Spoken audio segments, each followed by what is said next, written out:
Salut les amis, bienvenue dans cette vidéo. Aujourd'hui, on va parler de suite numérique réelle.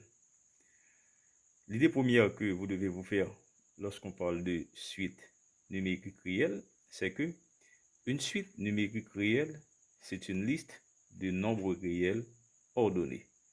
Donc, dire que c'est une liste de nombres réels ordonnés signifie que les nombres sont classés suivant un ordre. Donc, il y a, je dirais, un classement. Les nombres sont classés suivant leur position. Donc, par exemple, on peut parler d'un nombre qui se trouve à la première position, à la deuxième position, à la troisième, à la quatrième, à la énième position, par exemple. Donc, du coup, ça fait appel aux adjectifs numéros ordinaux. C'est pour cela que dans le cadre de ce cours, vous allez souvent entendre parler du premier terme de la suite, ok, du deuxième terme, du troisième terme, du cinquième terme, ok. C'est parce que une suite, c'est une liste de nombres réels ordonnés. Maintenant, nous commençons avec la définition suivante d'une suite numérique réelle. Par définition, une suite numérique réelle, c'est une fonction U définie sur N et à valeur dans R. C'est une fonction U définie sur N et à valeur dans R. Cela veut dire quoi? Dire que U est une fonction signifie que tout élément de l'ensemble de départ qui est N pour cette fonction est associé ou bien est en correspondance à au plus un élément de l'ensemble R qui est l'ensemble d'arrivée. Voilà. Puisqu'en fait, vous savez bien que pour une fonction, un élément de l'ensemble de départ ne doit pas être en relation avec plus d'un élément dans l'ensemble d'arrivée. Voilà. Comme vous notez pour les fonctions, U, si U c'est la suite, on note U qui est défini de N, qui est défini sur N à valeur dans R, ok. L'ensemble de départ c'est N, l'ensemble d'arrivée c'est R.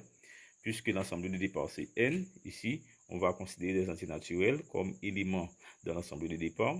Eh bien ici, U étant la fonction, ok, U étant la fonction, eh bien, qu'est-ce que U va faire?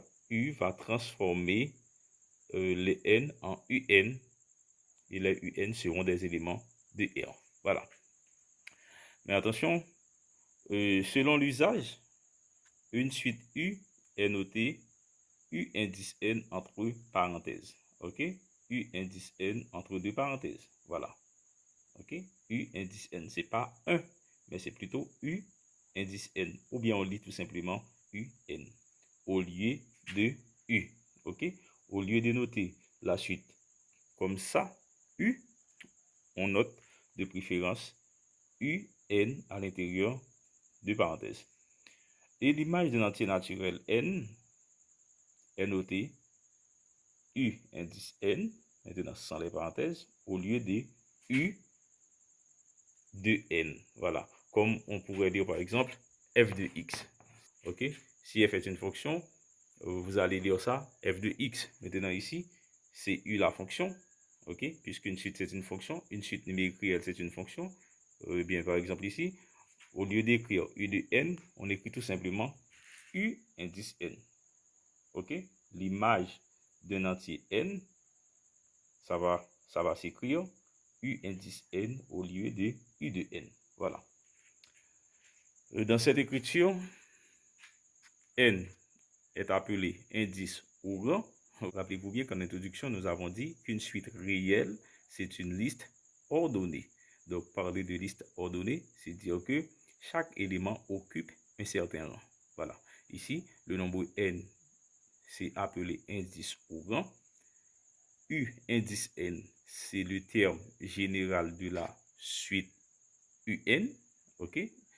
U indice N, c'est le terme général de la suite UN. Encore, U indice N peut signifier le terme de rang N. U indice N peut être vu comme le terme de rang N. Par exemple, si on parle du cinquième terme d'une suite, dont le premier terme c'est U0. On va voir tout à l'heure. Donc, le cinquième terme ici, c'est U4. On va voir ça tout à l'heure. Nous, quand on me dit U5e et puis mettez U indice 4. Mais c'est parce que moi dit que suite moi commencer à partir de 0. OK?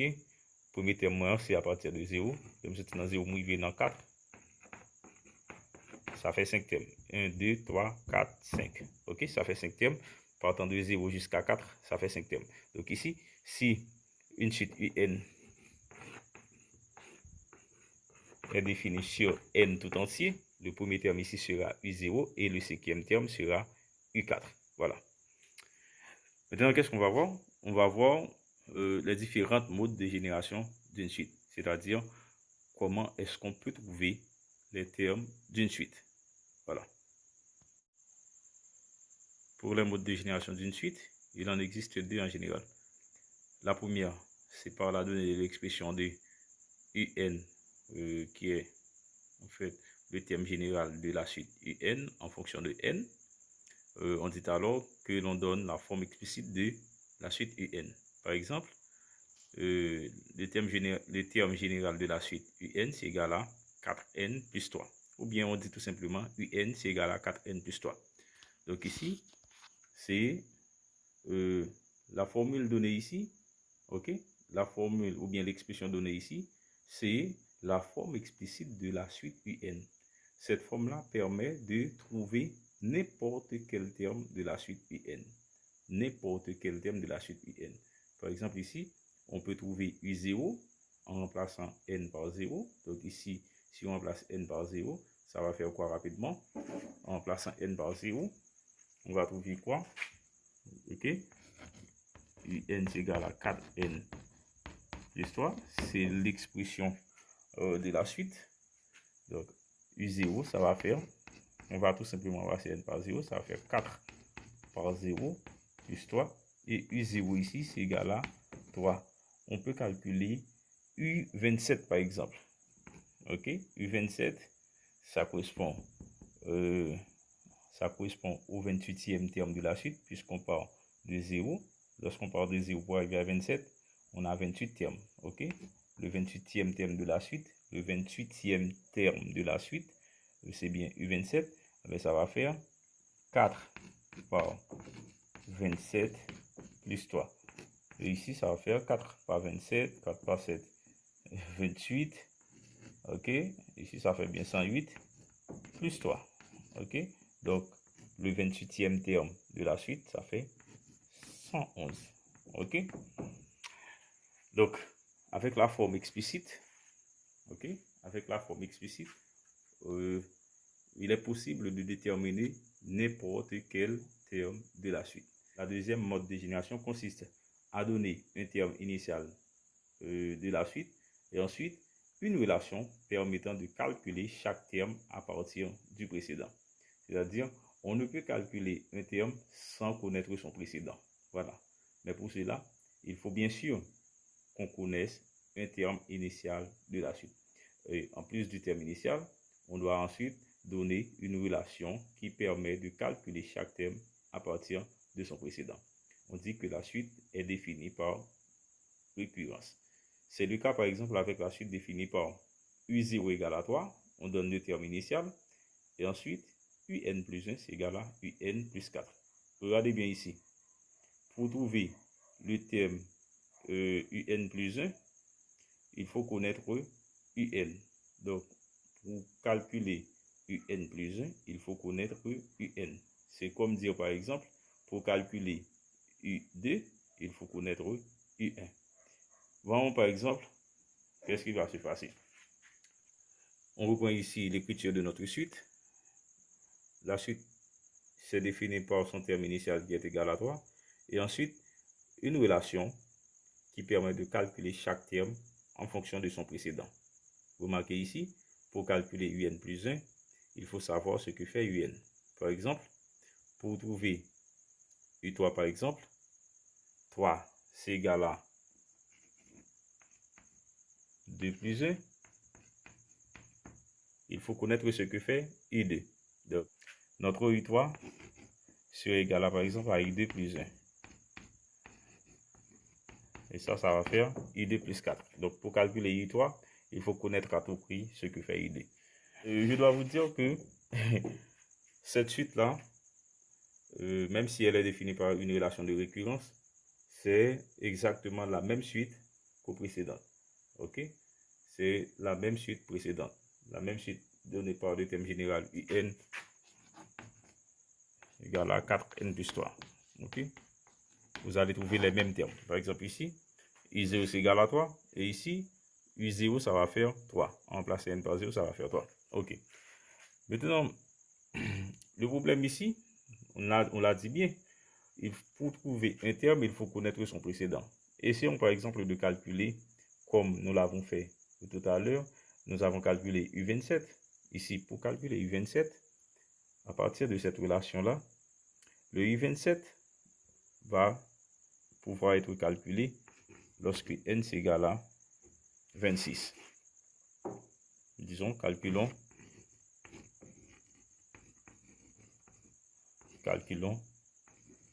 U27. Donc, encore une fois, U27, ça va correspondre au 28e terme de la suite, puisqu'on parle de U0. Partant de 0 pour arriver jusqu'à 27, ça fait 28 termes. Donc, ici, U27, ça va être égal à U26 plus 1, puisqu'on est dans une relation de récurrence. Eh bien, ici, qu'est-ce qu'on va trouver? On va trouver U27 suivant la relation de récurrence, c'est égal à, ok, suivant la relation de récurrence, ça va être égal à U26 plus 4. U26 plus 4. Et donc, qu'est-ce qu'on peut faire avec? On ne peut faire rien. Pourquoi? Parce que nous ne connaissons pas U26. Et pour connaître U26, il a fallu connaître U25. Pour connaître U25, il a fallu connaître U24, ainsi de suite. Voilà. Donc ici, c'est une suite définie par récurrence. Et ici, la suite UN égale à 4n plus 3, c'est une suite définie de manière explicite. On peut trouver tous les termes de la suite sans trop de difficultés. Il suffit de remplacer n par la valeur en question. Ok? Il suffit de remplacer n par la valeur en question. Bien sûr, en tenant compte du rang. Attention, il faut tenir compte du rang. Par exemple, dans cette suite, si on demande de calculer le 11e terme, ok? Si on demande de calculer le 11e terme, puisque la suite est définie sur n tout entier, donc le 11e terme, ça va correspondre à U10. Voilà, c'est pourquoi je vous dis qu'il faut tenir compte, qu'il faut bien tenir compte du rang. Ok? Alors que ici, lorsque la suite est définie par une relation de récurrence, avant de calculer un terme, il faut connaître son précédent. Voilà. Cette vidéo est maintenant terminée. Merci de l'avoir suivi. Je vous dis à très bientôt pour une autre séance sur les suites réelles. Bye bye et à très bientôt.